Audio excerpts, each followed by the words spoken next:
Francisco Madero nació el 30 de octubre de 1873 en la hacienda del Rosario, Parras de la Fuente. Primogénito de Francisco Madero y Mercedes González, fue criado en el seno de una familia propietaria de haciendas, minas y otros negocios.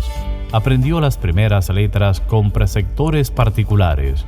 Posteriormente, ingresó al Colegio Jesuita de San Juan Nepomuceno, en Saltillo. En 1886 estudió en St. Mary Quarter, Estados Unidos. Posteriormente asistió al Liceo de Versalles y a la Escuela Altos Estudios Comerciales, en París. Después prosiguió sus estudios en el Departamento de Agricultura de la Universidad de California. Dedicado a la agricultura en su ciudad natal, impuso nuevos sistemas de cultivo.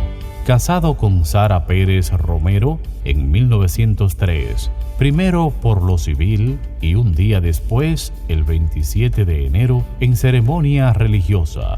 El matrimonio no tuvo hijos. Fundó la Escuela Comercial de San Pedro y en el 1909 dio comienzo a su carrera política. Fue nombrado presidente del Club Democrático en Coahuila y escribió artículos políticos en el periódico El Demócrata. A pesar de que nació en un seno de una familia de terratenientes, defendió la reforma política y agraria. Crítico del régimen dictatorial del presidente Porfirio Díaz, publicó La Sucesión Presidencial en 1910, en la que instaba a los votantes para que no se produjera su reelección. El libro fue prohibido, pero le convirtió en el principal oponente político del presidente. Durante la Revolución Mexicana fue encarcelado durante la campaña para las elecciones presidenciales del 1910, tras ser acusado de incitar una rebelión. Porfirio Díaz se lanzó con la victoria. Fue puesto en libertad en noviembre de 1910 y escapó a Texas, iniciando las hostilidades contra Díaz que suspendieron el inicio de la Revolución Mexicana. Proclamó el Plan de San Luis, en el que llamaba a levantarse en armas contra el gobierno el 20 de noviembre de 1910 a las 6 de la tarde. Dos de sus hermanos tomaron parte activa en la revolución, Raúl y Gustavo. Regresó a México y participó en una campaña militar que culminó con la toma de Ciudad Juárez en mayo de 1911.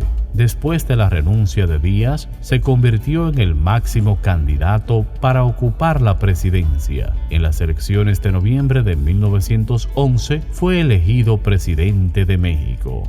Tomó posición como presidente de la República el 6 de noviembre de 1911. Permaneció en el cargo hasta el 19 de febrero de 1913. Se le dio el apodo de presidente Pingüica a causa de su estatura.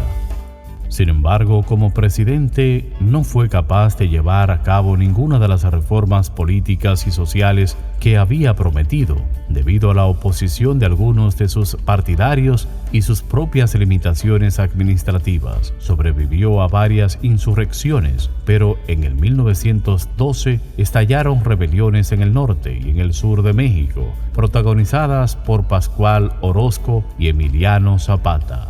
En febrero de 1913, el comandante en jefe del ejército, el general Victoriano Huerta, ordenó su prisión y le obligó a renunciar.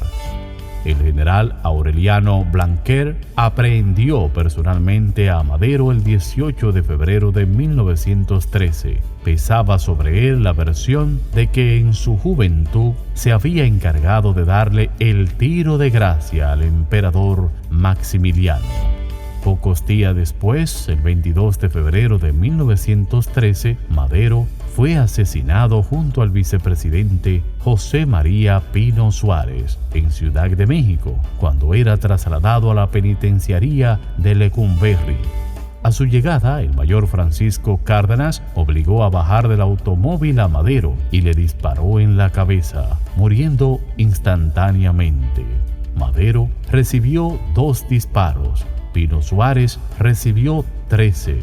La versión oficial del suceso fue: al llegar al tramo final del camino a la penitenciaría, fueron atacados por un grupo armado. En medio de ataques, los prisioneros trataron de huir, por lo cual resultaron muertos. Fueron enterrados en fosas en la parte trasera de la penitenciaría. Se le inhumó en el Panteón Francés de la Piedad. En el 1960, sus restos fúnebres fueron enterrados bajo una de las columnas del Monumento a la Revolución.